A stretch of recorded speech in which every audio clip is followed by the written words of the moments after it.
घाव बढ़ते ही जा रहे हैं। इन पर शीघ्र अतिशीघ्र जड़ी बूटी लगाना आवश्यक है। तो बताइए वृद्धवर, कहाँ मिलेंगी जड़ी बूटियां? मैं आपके लिए लेकर आता हूं। सच वानर श्रेष्ठ, तुम मेरे लिए जड़ी बूटी लाओगे? वहां वहां से प्राप्त होगी जड़ी बूटी।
महाकष्ट है।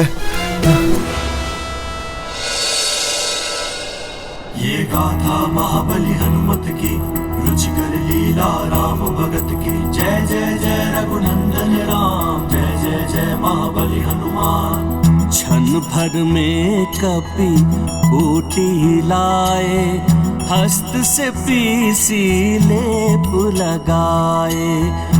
देख हनुमत सेवा अचंभी, कोढ़ी भेष मह भावुक नंदी। गाथा महाबली हनुमत की, रुचिकर लीला राम भगत की। जय जय जय रघुनंदन राम, जय जय जय महाबली हनुमान।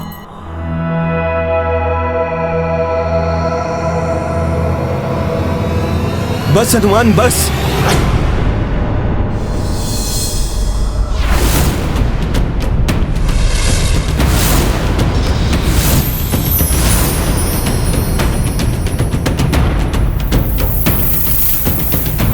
नंदी जी आप? हाँ हनुमान, मैं तुम्हारी परीक्षा ले रहा था कि इतने बड़े युद्ध में विजय प्राप्त करने के पश्चात कहीं तुम्हें अभिमान ने तो नहीं घेर लिया है, परंतु तुम सच्चे सेवक सिद्ध हुए। फिर वो चाहे सेवा प्रभु श्री राम की हो या फिर एक अपरिचित कोढ़ी की। नंदी जी, मैंने तो अपना कर्तव्य निभाया है और आपकी सेवा करके तो मुझे भोले बाबा की सेवा का अवसर भी प्राप्त हो गया, क्योंकि नंदी जी के चरणों में बिना पुष्प एवं जल चढ़ाए कोई शिव जी तक कैसे पहुंच सकता है? किसी भी भक्त की याचना यदि नंदी जी के कानों में पड़ जाए तो वो अवश्य ही मेरे पास पहुंचती हैं।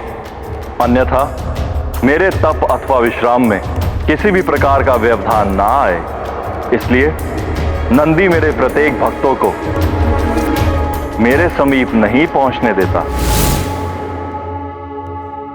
और वैसे भी नंदी जी, रावण के वध का श्रेय तो आपको ही जाता है। आपने ही तो रावण को वानरों से परास्त होने का शाप दिया था। जिन वानरों को तुम इतना तुच्छ समझते हो, उन्हीं वानरों के सम्मुख तुम घुटने टेकने पर विवश हो जाओगे। मेरा क्या है, मैं तो मात्र एक तुच्छ सेवक हूं। सौभाग्य से प्रभु श्री राम की सेवा का अवसर मिल गया मुझे, परंतु आप तो वो हैं जिसने रावण के सर्वनाश को सुनिश्चित कर दिया था। मैं तो मात्र आपके दिए हुए शाप का माध्यम भर था। हाँ, सत्य कह रहे हो हनुमान। नंदी गए तो थे हनुमान के विकारग्रस्त होने की परीक्षा लेने, किंतु स्वयं ही अभिमान के विकार से ग्रस्त होते हुए प्रतीत हो रहे हैं। यदि समय रहते विकारग्रस्त होने का आभास हो जाए और प्राणी संभल जाए तो विकारों से बचा जा सकता है। देखते हैं नंदी को इसका आभास होता है या नहीं। अच्छा, तो हनुमान मेरी प्रशंसा करके मुझे ही विकारग्रस्त करने का प्रयास कर रहे हैं। अब देखो मैं कैसे उल्टी धारा बहाता हूँ। अच्छा, आपने तो इतना महान कार्य किया है नंदी जी। बस अब मुझे भोलेनाथ जी से आत्मलिंग प्राप्त करने में मेरी सहायता कर दीजिए आप। अवश्य हनुमान, तुम कदापि चिंता मत करो। मैं तुम्हें स्वयं प्रभु महादेव के पास ले चलता हूं। चलो। किंतु इस बहरूपिये के साथ प्रभु के इस पवित्र धाम में प्रवेश नहीं करने दूंगा मैं तुम्हें।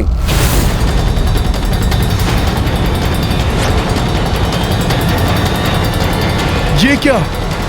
यहां भी नंदी जी और वहां भी नंदी जी?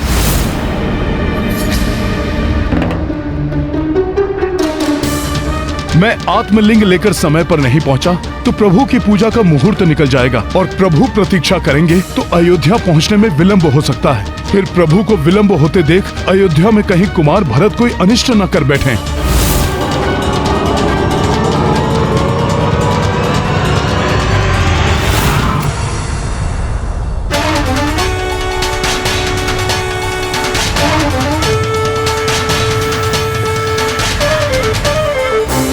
मेरा रूप धारण करके मुझे ही बहरूपिया कह रहे हो मायावी? तुम्हारा इतना दुस्साहस! हनुमान, इस मायावी को दंड दो ताकि ये सारी माया भूल जाए। हनुमान, जब से तुम यहां आए हो तब से ये तुम्हारे साथ छल कर रहा है। पहले कोढ़ी बना, फिर मेरा छद्म रूप धारण कर लिया इसने। इसे छोड़ो, मैं तुम्हें प्रभु के पास ले जाऊंगा। छल करने का प्रयास तुम कर रहे हो हनुमान के साथ। इसकी बातों में मत आना हनुमान, कोई मायावी है ये।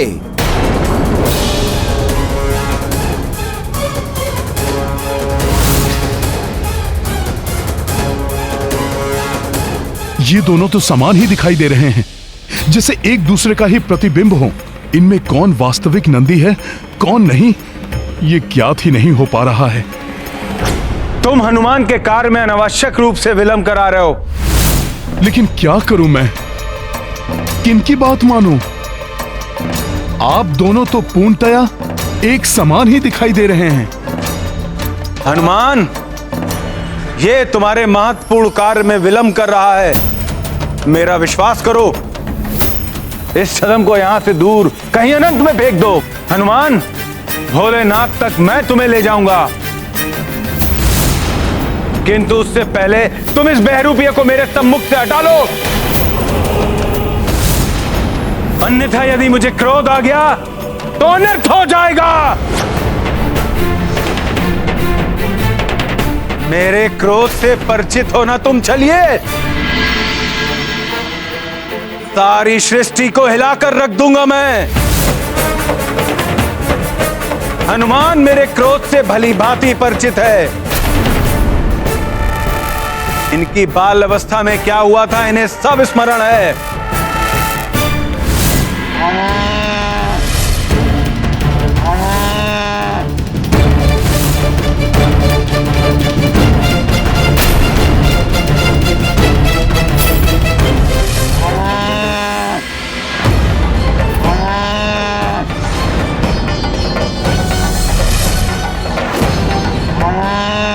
बस बहुत हो गया हनुमान, यदि तुम इसे नहीं हटाओगे यहां से तो मैं इसका अंत कर दूंगा। तो आ जाओ, मैं भी देख लूं कि अंत तुम्हारा मैं करता हूं या तुम मेरा। किंतु मेरे क्रोध की ज्वाला में यदि ये सृष्टि भी भस्म होने लगे तो मुझे दोष मत देना हनुमान।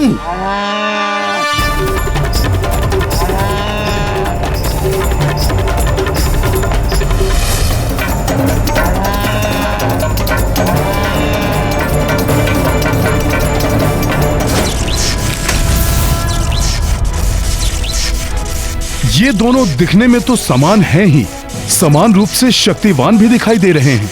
यदि वास्तव में दोनों विलग हैं, तो इनके युद्ध से तो सृष्टि में भूचाल आ जाएगा। मुझे शीघ्र ही कुछ करना होगा।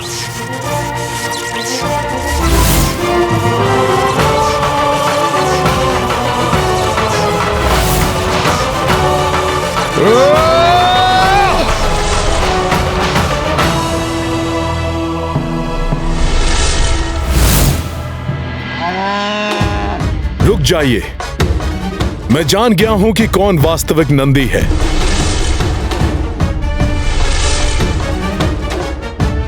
तो ठीक है हनुमान, तो तुम इस छद्म रूपी नंदी को हटा दो मेरे सामने से। ऐसा ही होगा, किंतु इसके लिए मुझे सर्वप्रथम कैलाश धाम की परिक्रमा करनी होगी। प्रभु भोलेनाथ से आशीर्वाद लेना होगा, जिससे कि मुझसे कोई त्रुटि ना हो पाए। आप दोनों भी मेरे साथ आइए। उचित है हनुमान, चलिए। इस प्रकार नहीं, आपको वचन देना होगा कि आप दोनों मेरे साथ कैलाश की पूरे 3 बार परिक्रमा करेंगे। ना 3 से कम और ना 3 से अधिक। उचित है हनुमान, हम वचन देते हैं कि हम परिक्रमा करेंगे, ना ही 3 से कम और ना ही 3 से अधिक।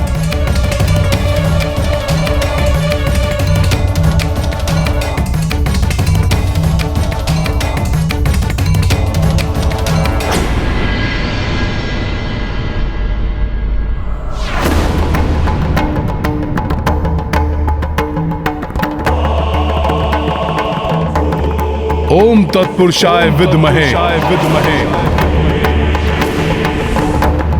महादेवाय धीमहि तनो रुद्रः प्रचोदयात्।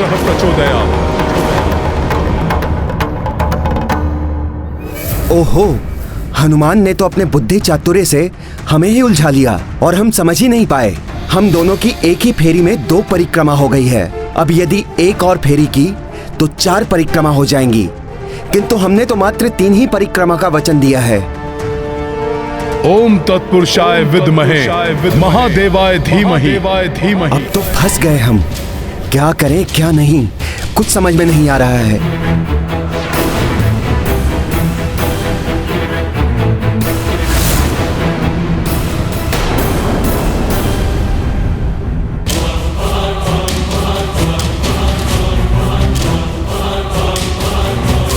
क्या हुआ नंदी जी, आप दोनों रुक क्यों गए? परिक्रमा क्यों नहीं ले रहे हैं?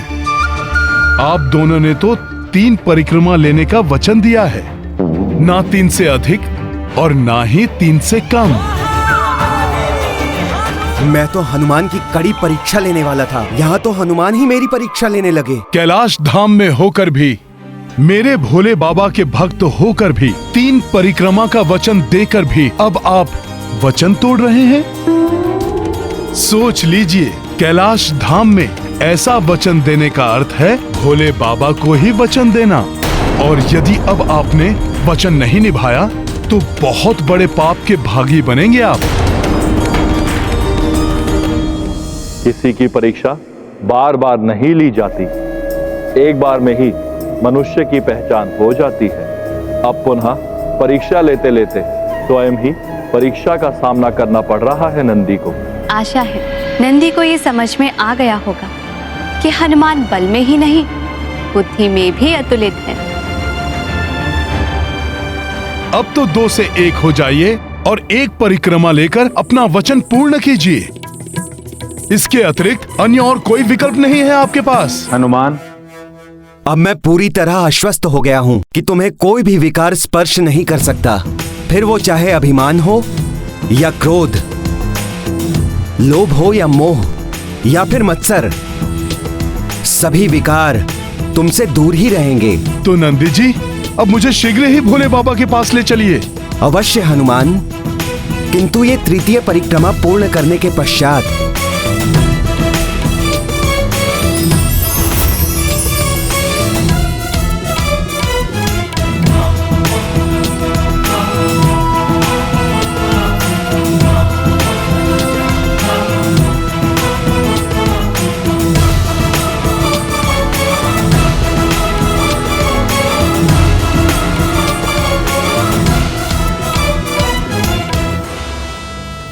प्रणाम भोले बाबा। प्रणाम माता। कल्याणमस्तु। अब तो तुम्हारी शंका का समाधान हो गया ना नंदी?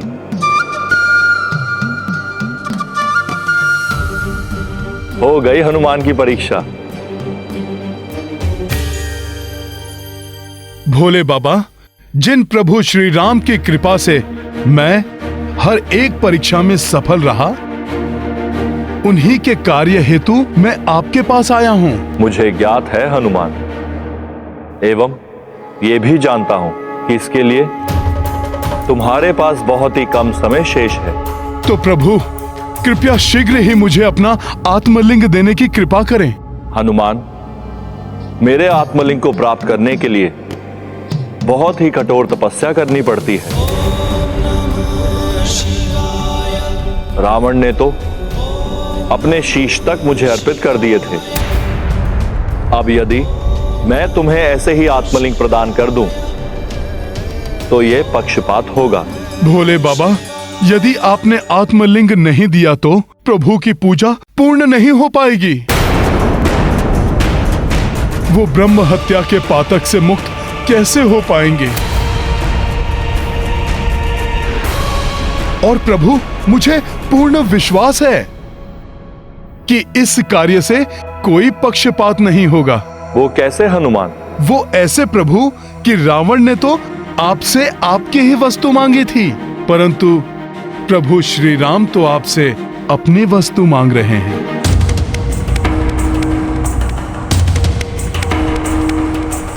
तुम कहना क्या चाहते हो हनुमान? माता, भोले बाबा आठों प्रहर प्रभु श्री राम का नाम जपते हैं, अर्थात इनके हृदय में प्रभु श्री राम विराजते हैं, और भोले बाबा का आत्मलिंग इनके हृदय से ही तो उत्पन्न होता है। इस प्रकार तो आत्मलिंग प्रभु श्री राम का ही तो हुआ माता।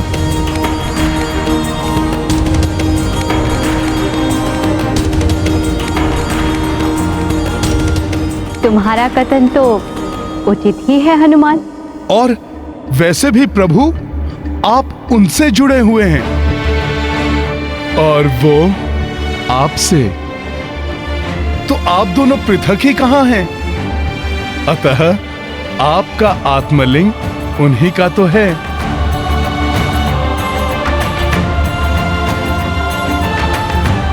बुद्धि, शक्ति, भक्ति एवं विनम्रता में तुम अनुपम हो हनुमान।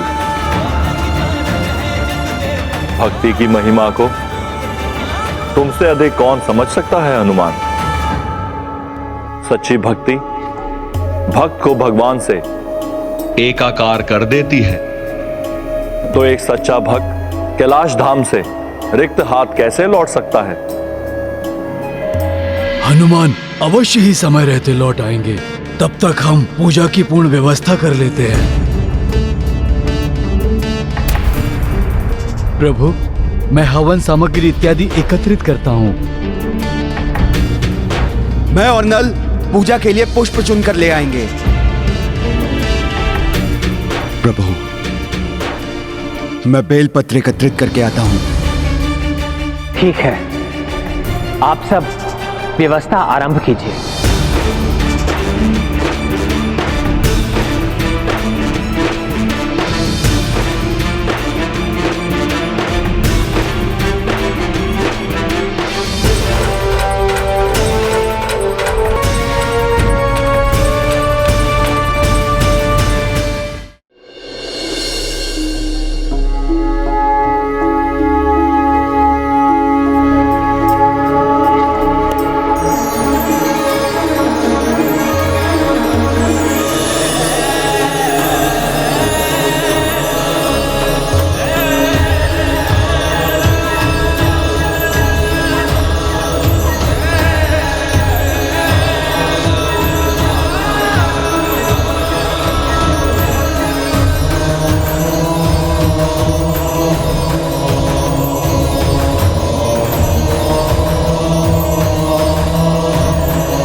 ये मेरा आत्मलिंग मैं तुम्हें प्रदान करता हूं हनुमान।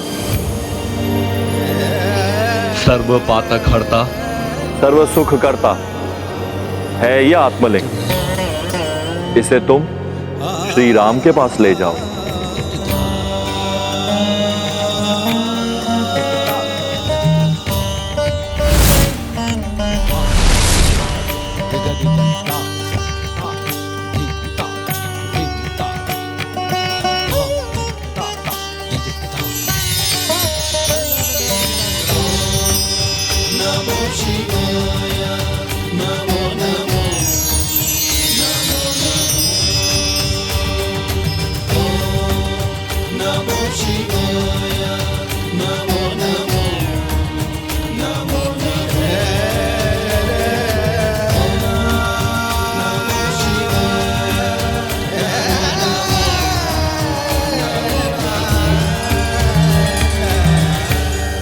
धन्यवाद भोले बाबा। हनुमान, अब तुम्हें आत्मलिंग तो प्राप्त हो गया, किंतु पूजा के लिए सबसे आवश्यक वस्तु बेलपत्र एकत्रित अवश्य कर लेना। बेलपत्र? क्यों माता?